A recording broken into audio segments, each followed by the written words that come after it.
Sa ulo ng mga balita sa Pangasinan. Tulong para sa mga pamilyang apektado ng sakuna sa Kalasyaw, Pangasinan. Personal na inihatid ni Governor Ramon Gico III. Tulong inihatid sa mga Pangasinenseng apektado ng tuloy-tuloy na pag-uulan. Monitoring sa epekto ng pag-uulan sa Pangasinan nagpapatuloy. At unang batch ng mga seasonal workers mula Binalonan bumiyahe na pa South Korea. Unang ratsada. Higit 100 pamilya sa Kalasyaw ang nakatanggap ng ayuda matapos maapektuhan ng baha. Ilan sa kanila ay nasa evacuation center, partikular sa Kalasyaw Sports Complex. Ngayong araw, personal silang binisita ni Governor Ramon Monmon Gico III para hatiran ng tulong. Kabilang sa mga ipinamahagi sa mga evacuee ang mga relief packs at hygiene kits, habang patuloy din ang paghahatid ng pagkain sa pamamagitan ng Gicosina Meals on Wheels.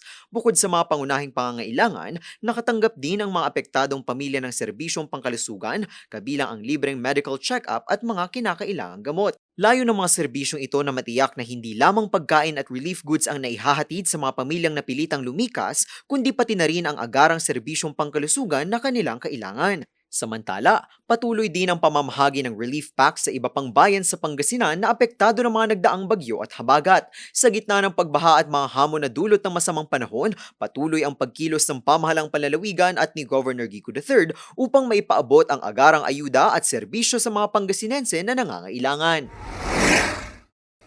Patuloy ang pagkilos ng pamahalang panlalawigan ng Pangasinan upang maihatid ang agarang tulong sa mga pamilyadong apektado ng mga nagdaang bagyo, habagat at low pressure area o LPA. Sa ilalim ng direktiba ni Governor Ramon Monmon Gico III, pinalalakas ang paghahatid ng pagkain, relief goods, hygiene kits at iba pang pangunahing pangangailangan sa mga kababayang apektado ng masamang panahon. Batay sa pinakabagong ulat, umabot na sa 126,342 na pamilya o 445,128 na individual ang apektado sa 268 barangay, 19 na bayan at 3 lungsod sa lalawigan.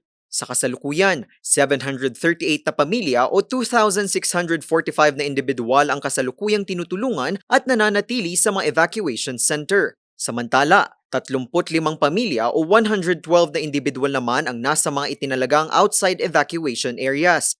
Patuloy naman ang operasyon ng Gicosina Meals on Wheels sa pangunguna ng Pangasinan Social Welfare and Development Office of PSWDO upang makapaghatid ng pagkain sa mga apektadong pamilya. Nagpapatuloy din ang augmentation support ng pamahalang panlalawigan sa mga local government unit o LGU upang mas mapabilis ang paghatid ng relief assistance sa mga lugar na kailangan ng agarang tulong. Layunin ng mga hakbang na ito na matiyak na hindi mapapabayaan ang mga Pangasinense, lalo na ang mga pamilyang napilitang lumikas dahil sa pagbaha at iba pang epekto ng mga nagdaang weather disturbances. Patuloy naman ang paalala sa publiko na manatiling mapagmatsyag, sumunod sa mga abiso ng mga kinauukulang ahensya at makipag-ugnayan sa kanilang LGU para sa mga kailangang tulong at impormasyon.